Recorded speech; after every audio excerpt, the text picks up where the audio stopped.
الله عليه وسلم. اللهم صل وسلم ala sayyidina Muhammad wa ala ali sayyidina Muhammad. Semoga dengan senantiasa melantunkan salawat, melazimkan salawat, memberikan salawat, kita termasuk beliau yang mendapat syafaatul uzma fi dunya wal akhirah. Amin ya rabbal alamin. Hadirin sekalian, saudara yang dirahmati Allah, khusus guru kita semua, Gus Azhar Al-Wahab, serta para santri-santrinya. Semoga Allah senantiasa memberikan kita istiqamah iman dan Islam dalam mengikuti aturan-aturan Allah, taat kepada Allah dalam mengikuti syariat daripada yang dibawa Rasulullah SAW sampai akhir hayat dalam keadaan husnul khatimah. Amin ya rabbal alamin. Saudara yang dirahmati Allah Subhanahu wa taala, dalam Al-Qur'anul Karim ada sebuah ayat yang mana ayat tersebut jarang diungkap, yang mana ayat tersebut jarang dijelaskan kepada umat. Apa ayatnya? Yakni ayat tersebut yang memerintahkan ataupun yang mewajibkan kita untuk mencintai, memuliakan, mengagungkan daripada Ahlul Bait Rasulullah. Ayat yang memerintahkan kita, ayat yang mewajibkan kepada setiap umat Islam, apapun manhaj, apapun mazhabnya, apapun ormasnya, apapun kelompoknya, selagi dia masih Islam, masih bersyahadat asyhadu an la ilaha illallah wa asyhadu anna Muhammadar Rasulullah, maka wajib hukumnya bagi dia untuk memuliakan, untuk mengagungkan daripada keluarga Rasulullah, daripada anak cucu keturunan Rasulullah sallallahu alaihi wasallam. Allah perintahkan kepada Nabi-Nya sallallahu alaihi wasallam, katakan kata Allah, seolah-olah wahai Rasulullah, wahai Muhammad, katakan kepada umatmu apa yang harus dikatakan. La as'alukum alaihi ajra. Hai umat, aku nabimu, aku rasulmu, saya tidak minta apa-apa daripada pekerjaan dakwah ini, daripada risalah dakwah ini. Kita lihat perjuangan Rasulullah, Nabi difitnah, Nabi dihina, Nabi dicaci maki, Nabi disakiti, bahkan berapa kali Nabi ingin dibunuh oleh orang kafir. Resiko perjuangan dakwah Nabi luar biasa. Untuk apa? Bukan untuk keluarganya, bukan untuk pribadinya, bukan, tapi untuk kita sebagai umat yang diperjuangkan oleh beliau. Berapa kali darahnya mengalir, gigi gerahannya retak, hanya untuk memperjuangkan kita sebagai umat. Dan Rasulullah tidak meminta upah apapun dari kita, tidak meminta ganjaran, tidak meminta ujur sedikit pun, tidak meminta dinar, tidak meminta dirham, tidak meminta rupiah, tidak meminta emas, tidak meminta apa-apa, illa kecuali satu hal yang diminta oleh Rasulullah. Apa itu? Al-mawaddah fil qurba. Sambung kasih sayang dengan kerabatku, kata Rasulullah. Sambung silaturahim, muliakan, agungkan, cintai daripada keturunan Rasulullah sallallahu alaihi wasallam. Wa itrati, kata Nabi, mereka itu anak cucu keturunanku. Khuliqa min tinati, diciptakan dari tanah di mana aku diciptakan, kata Rasulullah. Ruziqu fahmi wa ilmi, mereka mewarisi pemahamanku, mereka mewarisi ilmu-ilmuku, kata Rasulullah. Fawailun, maka celakalah siapa yang celaka. Fawailun lil mukadzibina bi fadlihim, celakalah bagi orang-orang yang mendustakan keutamaan keluarga Rasulullah sallallahu alaihi wasallam. Mereka ini anak cucu Rasulullah, darah dagingnya Rasulullah, di dalam tubuh mereka, di dalam badan mereka ada darah Rasulullah sallallahu alaihi wasallam. Nasab suci, darah suci yang bersambung sampai kepada datuknya para habaib Rasulullah sallallahu alaihi wasallam. Maka bagaimana mungkin kita yang mengaku tangga Rasulullah, kita yang mengaku cinta kepada Nabi, kita syafaatkan, kita harapkan syafaatnya kelak di hari akhirat, tapi kita zalimi anak cucunya, kita sakiti keluarganya, kita hinakan anak cucu keturunan beliau, maka orang tersebut haram mendapat syafaat Rasulullah sallallahu alaihi wasallam. Walaupun orangnya berpuasa, walaupun orangnya melaksanakan sholat, bersama masalah ya Rasulullah, walaupun orang yang membenci keluarga tersebut, dia melaksanakan puasa ya Rasulullah, dia mendirikan sholat waktu ya Rasulullah, apakah dia masuk neraka?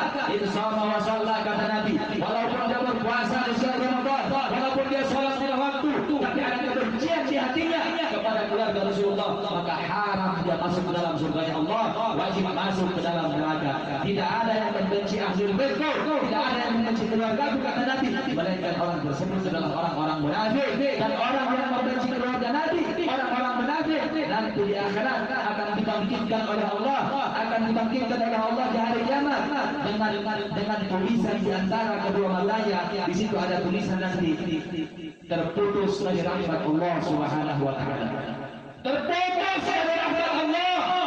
Apapun pangkatnya di dunia, apapun jabatannya di dunia, tapi kalau dia benci kepada Ahlul Bait, benci kepada anak cucu keturunan Rasulullah, nanti di akhirat akan dibangkitkan oleh Allah dengan tulisan di antara dua matanya terputus. Inilah orang yang terputus dari rahmat Allah Subhanahu wa taala. Maka sehebat apapun dia di dunia, sehebat apapun amal ibadahnya di dunia, kalau sudah ada stempel terputus dari rahmat Allah Subhanahu wa taala, maka rahmat siapa yang dia harapkan? Maka pertolongan siapa yang dia harapkan? Sedangkan manusia, kata Rasulullah, tidak ada satupun di antara kamu yang masuk ke dalam surga Allah karena amal ibadahnya. Manusia masuk surga bukan karena pahala yang banyak, bukan karena amal ibadah yang banyak, bukan. Wala anta ya Rasulullah, walaupun engkau ya Rasulullah, apakah engkau juga masuk surga bukan karena amal wahai Rasulullah, kata sahabat. Wala ana, kata Nabi, bahkan saya pun tidak masuk surga karena amal, kata Rasulullah, melainkan karena apa? Illa ayyatahammadani Allahu bi rahmatih, melainkan Allah melimpahkan rahmatnya kepadaku sehingga aku tidak masuk ke dalam surga Allah Subhanahu wa taala, kata Rasulullah.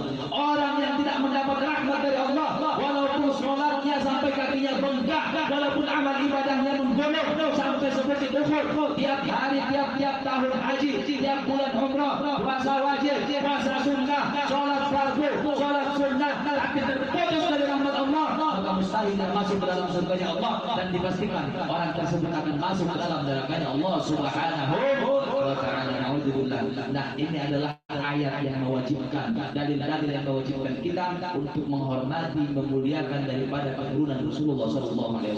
Lalu bagaimana jika di antara mereka para keturunan Nabi, anak cucu keturunan Rasulullah, bagaimana jika di antara mereka ada yang menyeleweng, ada yang menyimpang, ada yang berbuat buruk, ada yang berbuat batil?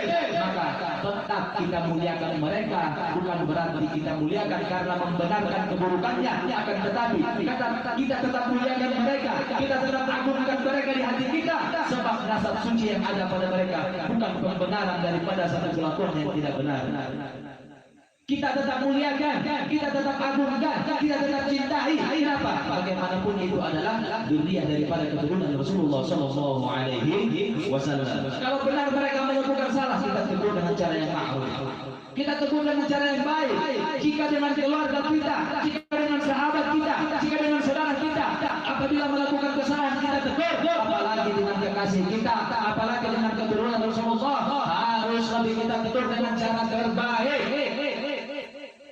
Dan rasa cinta, rasa ta'zim, rasa takdir itu harus tetap ada di hati kita, sekalipun dia salah, karena yang kita cintai bukan karena amal ibadahnya semata-mata, bukan karena ilmunya semata-mata, bukan karena taatnya semata-mata, akan tetapi karena nasab suci yang ada pada diri beliau. Jadi cinta kepada keluarga Nabi, cinta kepada keluarga Rasulullah, pada habaib, anak cucu keturunan Rasulullah, pertama hukumnya wajib, yang kedua tidak boleh pilih-pilih dalam mencintai keluarga Rasulullah. Siapapun habaibnya, siapapun habibnya, siapapun ahlul baitnya, wajib kita muliakan siapapun dia.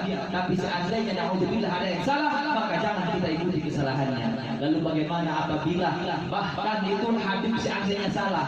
Bagaimana apabila ada habaib yang dihinakan, yang dihina, yang dicaci maki, yang difitnah, sedangkan dia adalah habaib yang istiqamah, sedangkan salah saja kita tidak boleh caci maki.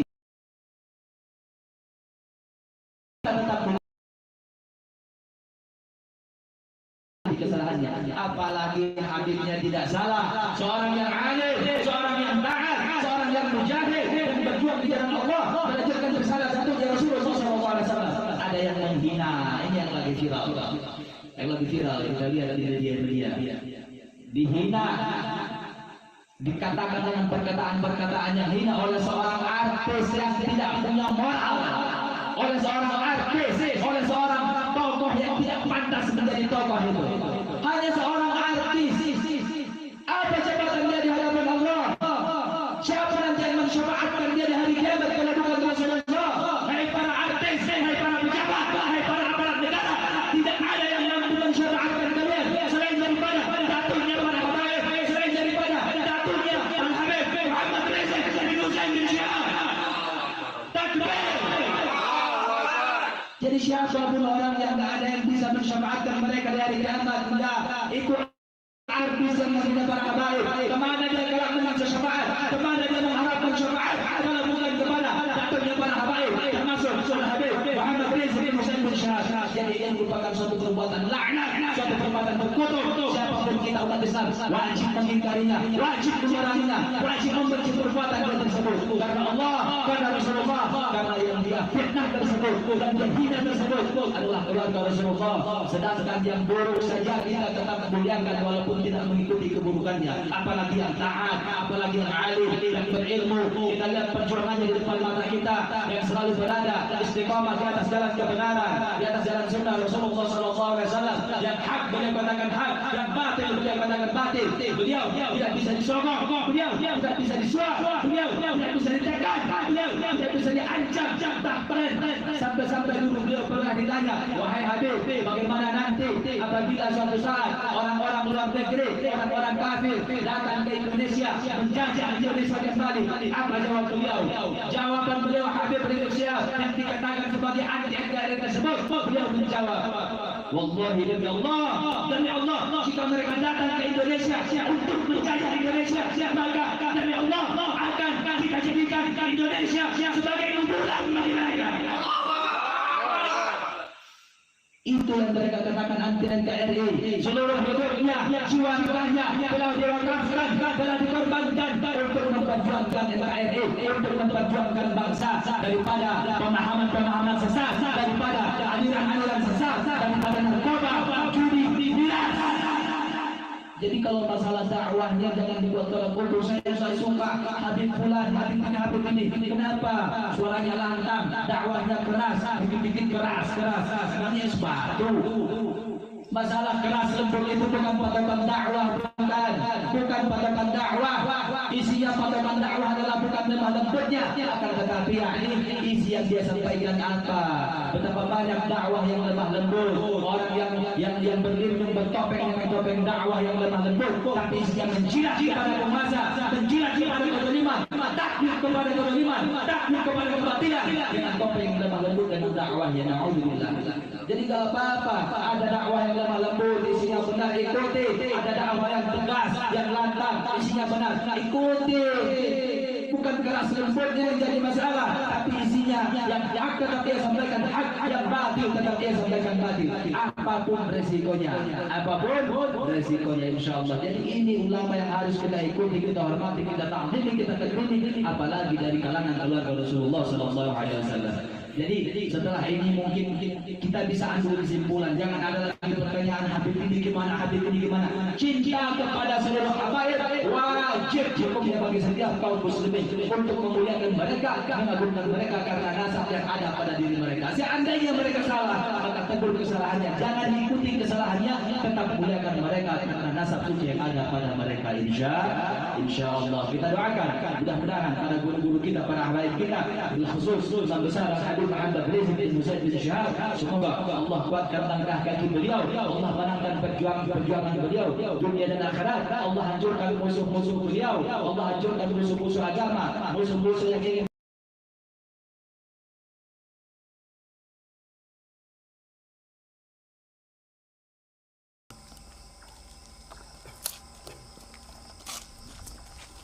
ini yang tato lu.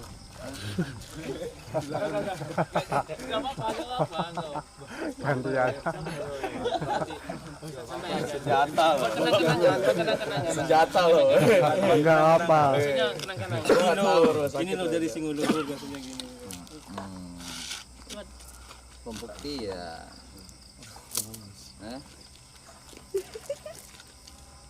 Ada tisu?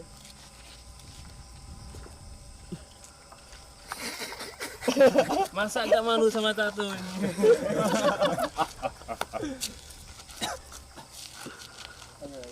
Maksudnya ini membuktikan kuasa Allah ya, biar sampai itu tambah mantap imannya, ya kan, taatnya, takwanya, bukan segala sesuatunya ini membuat sampai ngerti enggak. Aku nggak ngajarkan sampai itu mengurangi kepercayaan, harus yakin dengan Allah, yakin dengan segala sesuatu apapun yang Allah titipkan dalam diri kita. Ini kan tadi getah toh. Jadi tadi kan penarikan batu sudah dibuktikan oleh Kang Masnya. Sekarang buktiin, aku mau narik suatu kekuatan gaib di sini. Udah aja. Ini cukup.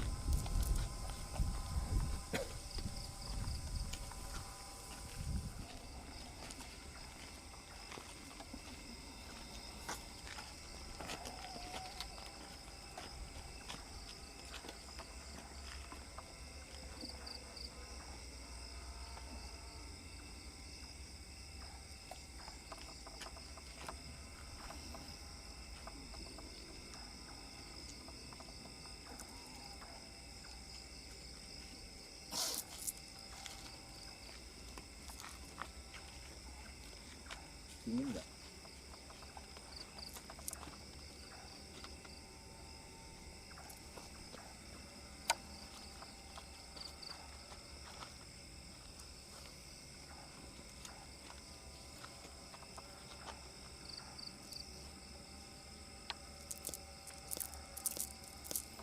Maksudnya pembuktian udah.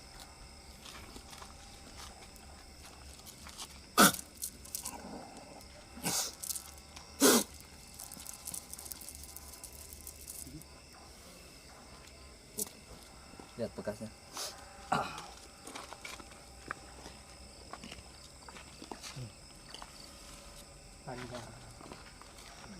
Kenang-kenangan. Merah aja ya.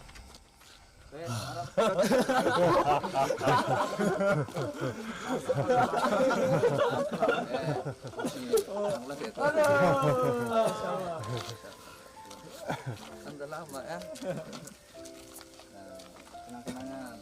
Tapi jangan dites, oh repot.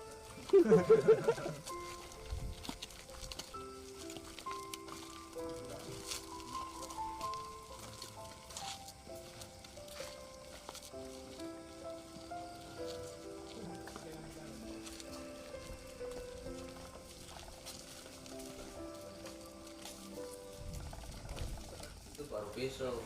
Kalau kurang samurai-nya tak ambilin. Di Palang mungkin bisa dicoba.